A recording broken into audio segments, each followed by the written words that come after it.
தேர்தல் ஆணையத்தால் மக்களால் அங்கீகரிக்கப்பட்ட கட்சி என்பதை நாடு அறியும். அப்படி அங்கீகரிக்கப்பட்ட பாட்டாளி மக்கள் கட்சி தமிழ்நாட்டில் பல வெற்றிகளை பெற்றது. தனித்து போட்டியிட்டு வெற்றி கண்டது. மத்திய அமைச்சர்கள், நாடாளுமன்ற உறுப்பினர்கள், சட்டமன்ற உறுப்பினர்கள், உள்ளாட்சி பிரதிநிதிகள் என்று ஏராளமானவர்களை உருவாக்கியவர்கள் மருத்துவர் ஐயா. அப்படி எல்லாத்தையும் உருவாக்கிட்டு ஐயா மட்டும் எந்த பதவிக்கு போகலை. இன்னைக்கு மக்களுக்காக போராடுகிற தமிழ்நாட்டின் வளர்ச்சியில அதிகமா அக்கறை கொண்ட தலைவரா பாட்டாளி மக்கள் கட்சியை ஐயா உருவாக்கி இருக்கிறார். இப்போ பாட்டாளி மக்கள் கட்சியில குழப்பம்னு எல்லாரும் பேசுறாலும் கூட பாட்டாளி மக்கள் கட்சி என்று சொன்னால் மருத்துவர் ஐயா தான். ஐயா என்று சொன்னால் பாட்டாளி மக்கள் கட்சி, பாட்டாளி மக்கள் கட்சின்னா ஐயா தான். இதுதான் பாட்டாளி மக்கள் கட்சியினுடைய அடையாளம். ஆனா மருத்துவர் அன்புமணி ஐயாவிடமிருந்து கட்சியை பறிப்பதற்காக திட்டமிட்டு மிகப்பெரிய சதியும் சூழ்ச்சியும் செஞ்சதெல்லாம் ஐயாவும் சொன்னாங்க, எங்க சட்ட வல்லுநரும் சொன்னாங்க. நீதிமன்றத்தில் என்ன நடந்தது, தேர்தல் ஆணையம் என்ன சொன்னது அப்படின்லாம் சொல்லிட்டாங்க.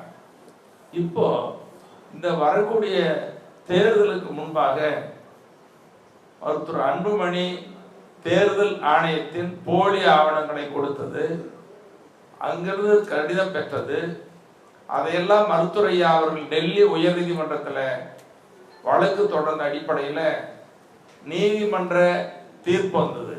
அதுக்கு முன்னால் அந்த நீதிமன்றத்தில் தேர்தல் ஆணையம் தெரிவித்தது, நீதிமன்ற தீர்ப்பு எல்லாம் பார்த்தீங்கன்னா பாட்டாளி மக்கள் கட்சியில் மருத்துவர் அன்புமணி இல்லை, அவர் தலைவராக இல்லை என்பது உறுதியாயிடுச்சு.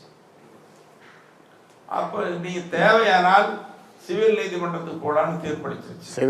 அதுக்கு பிறகு உரிமையல் நீதிமன்றம், அதுக்கு பிறகு முன்னாலேயும் சரி பாட்டாளி மக்கள் கட்சியினுடைய நிர்வாக குழு, செயற்குழு, பொதுக்குழு ஐயாவை தான் தலைவராக தேர்ந்தெடுத்து இயங்கிட்டு இருந்துச்சு. ஆனா தேர்தல் ஆணையம் அறிவித்து டெல்லி உயர் நீதிமன்ற தீர்ப்புக்கு பிறகுதான் நிர்வாக குழு ஐயாவை தலைவராக தேர்ந்தெடுச்சு. அதன் அடிப்படையில் சேலத்தில் நடைபெற்ற செயற்குழுவும் பொதுக்குழுவும் கடந்த 29ஆம் தேதி ஐயாவை தலைவராக மீண்டும் தேர்ந்தெடுத்தது. அப்ப கட்சியினுடைய நிறுவனர் தான் கட்சியினுடைய தலைவர். அந்த பொதுக்குழுவில் கூட்டணி பேசுவதற்கு முழு அதிகாரம் ஐயாவுக்கு வழங்கப்பட்டது. அந்த அடிப்படையில் பாட்டாளி மக்கள் கட்சி எந்த கட்சியோட கூட்டணி பேசணும்னு சொன்னாலும் ஐயா தான் பேசணும், அதுதான் செல்லும். இது யார் பேசினாலும் எந்த கட்சியோட பேசினாலும் அது ஏற்கத்தக்கதல்ல, அது செல்லாது என்பதை தான் சட்ட விதிப்படியும் நீதிமன்ற தீர்ப்பின்படியும் எல்லாருக்கும் கட்சி விதிப்படியும் வேணும்னா அன்புமணி நீதிமன்றத்துக்கு போகலாம், சிவில் நீதிமன்றத்துக்கு போகலாம்.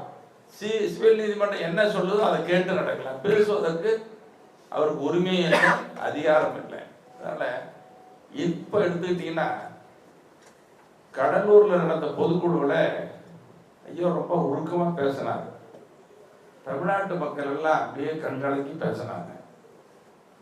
கடந்த 29ஆம் தேதி சேலத்தில் நடந்த செயற்குழு நிர்வாக குழுல ஐயா வருத்தப்பட்டு அவர் கண்கலங்கிய பேச்சு தமிழ்நாட்டில் இருக்கிற எல்லா தரப்பு மக்களையும் இன்னைக்கு நிலைகுலை வச்சிருக்குது. எல்லாருடைய இதயத்தை தொட்டுச்சு. பாட்டாளி மக்கள் கட்சியில் இருக்கிற எல்லாரும், அது அன்புமணிக்கிட்ட ஒரு சிலர் அங்கே போயிருக்கிறாங்க பொறுப்பாளர்கள், அவங்க கூட ஐயோ ஐயா இப்படி கண்கலங்கி பேசினாரே, ஐயானால தான் நாங்கெல்லாம் உருவானோன்னு சொல்லி அவங்களும் இன்னைக்கு கலங்கி நிற்கிறாங்க. தமிழ்நாட்டில் பாட்டாளி மக்கள் கட்சியில் இருக்கிறவங்க சரி அல்லது எந்த கட்சியில் இருந்தாலும் சரி, கட்சி சாராத பொதுமக்கள் கூட ஐயாவினுடைய அந்த கண்கலங்க பேச்சு, அந்த உருக்கமான காட்சியை பார்த்தவங்க எல்லாம் இன்னைக்கு நெகிழ்ந்து போயிருக்கிறாங்க. கடந்த காலங்களில் ஐயா ஒரு பெரிய சக்தி, தவிர்க்க முடியாத சக்தின்னு சொன்னோம். இப்போ இந்த பொதுக்குழுவுக்கு பிறகு ஐயா கண்கலங்கி காட்சி பார்த்தவங்க ஐயோ ஐயா கண்கலங்கிறாரே, ஏன் அன்புமணி இப்படி துரோகம் பண்ணிட்டாருன்னு சொல்லி எல்லாரும் பேசியது இன்னைக்கு ஐயாவுக்கு மிகப்பெரிய வலிமையை கூடியது. அதனால இந்த தேர்தலை பொறுத்த வரைக்கும் சரி அல்லது கடந்த தேர்தல் ஆனாலும் சரி, ஐயா சொன்னாதான் மக்கள் ஓட்டு போடுவாங்க. வரக்கூடிய சட்டமன்ற தேர்தலில் நீ நல்ல மக்களும் சரி, உங்களுக்கு நான் அன்போடு கேட்டுக்கொள்வது, தெரிவித்துக் கொள்வது, ஐயா சொன்னாதான் மக்கள் ஓட்டு போடுவாங்க. பாட்டாளி மக்கள் கட்சியில் இருப்பவர்கள் ஆனாலும் சரி, அவங்க எல்லாமே ஐயா சொன்னா ஓட்டு போடுவாங்க. ஐயா மீது அன்பு வைத்திருப்பவர்கள், ஐயா மீது பாசம் வைத்திருப்பவர்கள், ஐயா மீது அனுதா வைத்திருப்பவர்கள், அரசியலுக்கு அப்பாற்பட்டு கூட ஐயா தான் ஒரு நல்ல தலைவர் சொல்லக்கூடிய எல்லா தரப்பு மக்களும் ஐயா சொன்னாதான் ஓட்டு போடுவாங்க. அதனால அந்த ஆதரவு ஐயாவுக்கு பெருகி இருக்குது. இந்த சூழ்நிலையில் வரக்கூடிய சட்டமன்ற தேர்தலுக்கு ஐயா கூட்டணி பேசுகிற அதிகாரம் கொடுத்தாச்சு. ஐயா கூட்டணி பேசுவார்.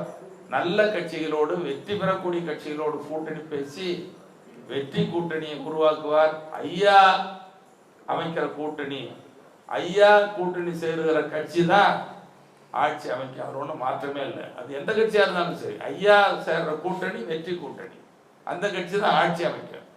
இது மக்கள் மத்தியில் மிகப்பெரிய சக்தியாக உருவெடுக்கும். நீங்கள் நினச்சி பாருங்க, ஒரு கட்சி எந்த கட்சியாக இருந்தாலும் சரி, ஒரு 2-3 அணி இருக்குதுன்னு சொல்கிறாங்க. அவங்க கட்சிகளுக்கு வாக்கு வங்கி இருக்குது, அவங்க கூட்டணி கட்சிகளுக்கு வாக்கு வங்கி இருக்குது. ஆனாலும் கூட ஐயா சேர்ந்தாருன்னா அந்த கூட்டணிக்கு பலம் சேரும். எந்த கூட்டணியில் சேர்ந்தாலும் சரி, ஐயா சேர்ற கூட்டணி வாக்கு அதிகமாக கிடைக்கும், பலமான கூட்டணியாக உருவாகும், அது ஆட்சி அமைக்குங்கிறதா யதார்த்த நிலை. இது ஐயா சொல்ற மாதிரி போக போக தெரியுங்கிற மாதிரி இந்த தேர்தலில் ஐயா அமைக்கிற கூட்டணி வெற்றி கூட்டணி, ஐயா சேர்ற கூட்டணி தான் அந்த கட்சி தான் ஆட்சி அமைக்கும். சரி, இப்போ நீங்கள் சில கேள்விகளை கேட்கலாம், அதுக்காக தானே வந்திருக்கீங்க. இப்போ ஒவ்வொருத்தரும் கேட்கணும். உங்கள் தலைமையில் கூட்டணி அமையுமா? என் தலைமையில் கூட்டணி அமையணும்னு நான் சொல்ல முடியாது, சொல்லக்கூடாது. ஏன்னா என் கட்சியை விட வலுவான கட்சிகள் தமிழ்நாட்டில் இருக்குது. அதனால் நான் போய் அந்த வேலையை இப்போ நான் செய்ய முடியாது. அதனால் என்கிட்ட வலு இல்லைன்னு சொல்ல முடியாது. நான் வலுவோடு இருக்கிறேன், பலமாக இருக்கிறேன். ஆனாலும் கூட்டணி என்பது எல்லாம் சேர்ந்து, நல்ல கட்சிகளெல்லாம் சேர்ந்து அமைப்பது தான் ஒரு கூட்டணின்றது. பாமக உங்களிடம் தான் இருக்குது நீங்கள் சொல்கிறீங்க, பாமக உங்களிடம் தான் இருக்குது நீங்கள் சொல்கிறீங்க. ஆனால் எதிர்கட்சி தலைவர் எடப்பாடி நேற்று அன்புமணி அழைத்து கூட்டணி பேசி முடிச்சிருக்காங்க. இதை நீங்கள் எப்படி பார்க்குறீங்க? அது ஊடகங்கள் மூலமாகத்தான் நான் தெரிஞ்சுக்கினேன். ஆனால் அது பற்றிய முழு விவரம் எனக்கு தெரியலை. ஆனால் அவர் யாரோடு போய் கூட்டணி பேசினாலும் அது செல்லத்தக்கது கிடையாது. ஏனென்றால் அவரே அன்புமணியே ஒரு மோசடி பேர் வழி, அன்புமணியே ஒரு மோசடி பேர் வழி. அந்த மோசடி பேர் வழி கூட போய் கட்சிகள் கூட்டணி அமைப்பார்களா என்பது சந்தேகம். ஐயா சேரும் கூட்டணி வெற்றி கூட்டணி சொல்றீங்க. அந்த வெற்றி கூட்டணி எந்த கூட்டணி எப்போது அறிவிப்பீங்க? அது பொங்கலுக்குள்ள அறிவிப்போம்.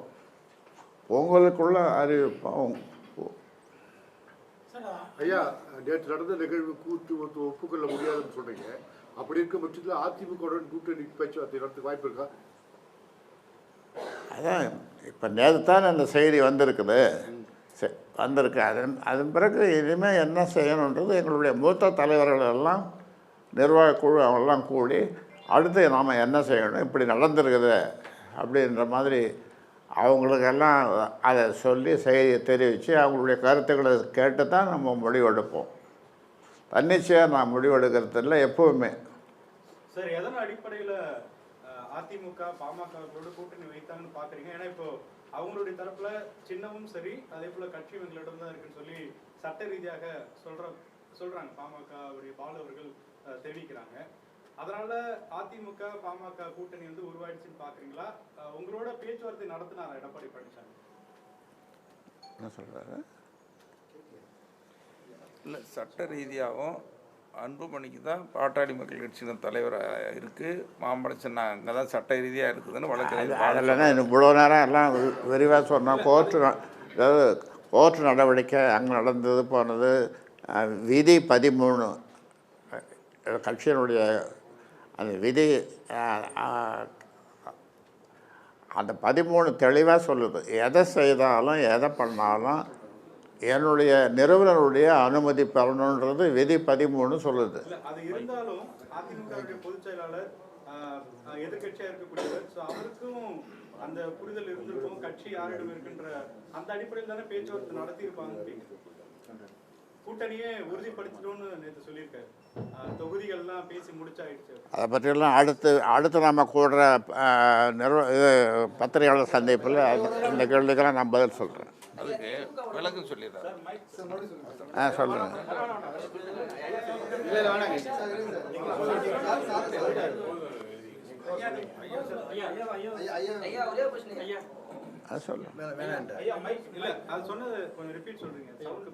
அன்புமணி இடம்பெற்ற கூட்டணியில நீங்க இடம்பெற வாய்ப்பு இருக்கா, இல்ல அன்புமணி இடம்பெற்றதால அந்த கூட்டணி புறக்கணிப்பீங்களா, எப்படி என்ன சொல்றாரு? அன்புமணி இடம்பெற்ற கூட்டணியில நீங்க இடம்பெற்ற அந்த கூட்டணியில் நம்ம இடம்பெறுவோமான்னு கேட்குறேன்.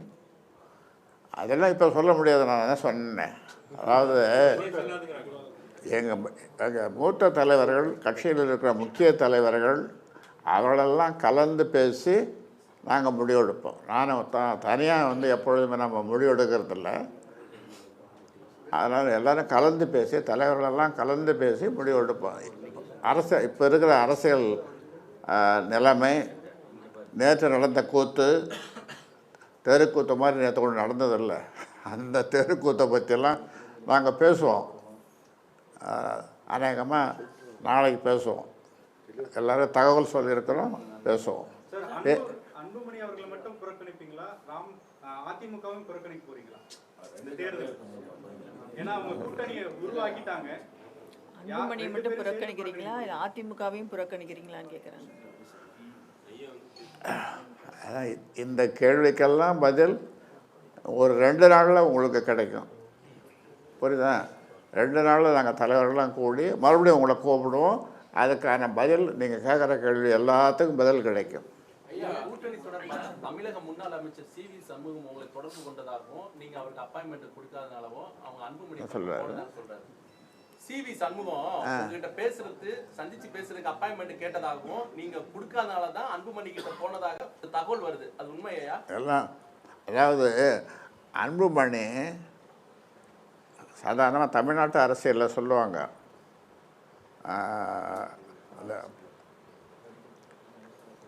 அண்டப்புழுகு, ஆகாச புழுகு, பவானி ஜம்ம காலத்தில் வடிகட்டிய புழுகு அப்படின்னு 3 புழுவை சொல்லுவாங்க மேடைகளில். ஒருத்தர் திட்டுகிறதுக்கு சொல்லுவாங்க. இப்போ 4வது புழுவு அன்புமணி புழு. இது இருக்குது ஃப்ரிட்ஜு.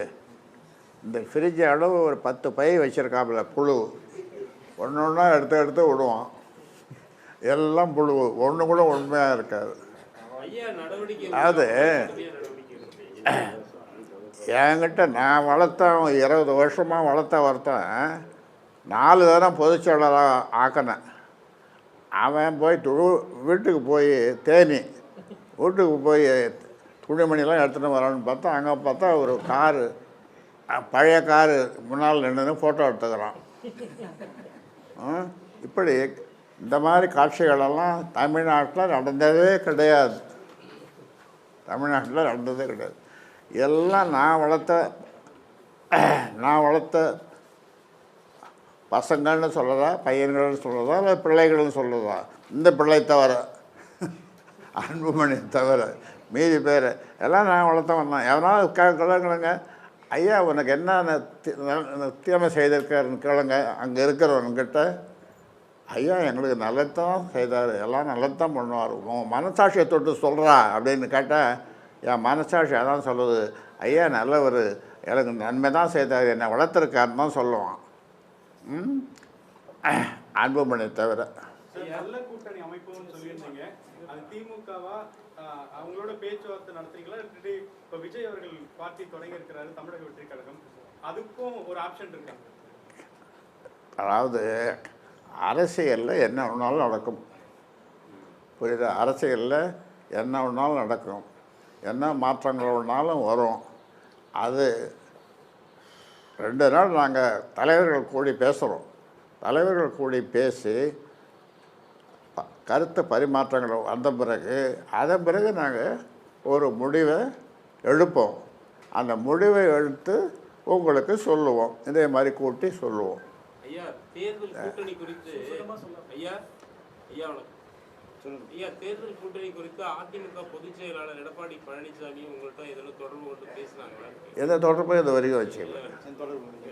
எந்த தொடர்பும் இதுவரை வைத்துக் கொள்ளவில்லை. ஐயா அன்புமணியை மோசடி பேர்வழின்னு நீங்க சொல்றீங்க. ரொம்ப ரொம்ப மோசடிய பேர்வழி. ஆனா எடப்பாடி பழனிசாமி வந்து அவரை அழைத்து பாமக தலைவர் என்று அவர் கூறியிருக்காங்க. இதை நீங்க எப்படி பாக்குறீங்க? எடப்பாடிக்கு என்ன சொல்றீங்க?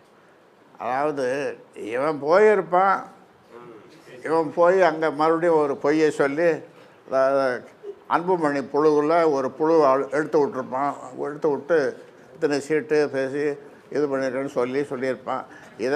இதை வந்து அந்த கட்சியில் இருக்கிறவங்க யாரும் அங்கீகாரம் பண்ணலை. இது வரைக்கும் அங்கீகாரம் பண்ணதான் எனக்கு தெரியல. பண்ணியிருக்காங்களா? இல்லை அங்கீகாரம் பண்ணியிருக்காங்களா? அங்கீகாரம் பண்ணி தான் நாங்கள் தேர்தல் கூட்டணி ஒப்பந்தம் பண்ணியிருக்காங்க. ஐயா இவனே சொல்லிங்கப்பா போதும்னு நினைக்கிறேன். ஐயா வரும் ஐயா ஐயா தைலாபுரம் தோட்டத்திலிருந்து தைலம் வரும்னு சொல்லிட்டு திமுக எதிர்பார்க்கிறதா சொல்றாங்களா ஐயா? 2 நாள் போருங்க. அதாவது நான் அடிக்கடி சொல்கிற மாதிரி போக போக தெரியும், 2 நாளில் தெரியும்.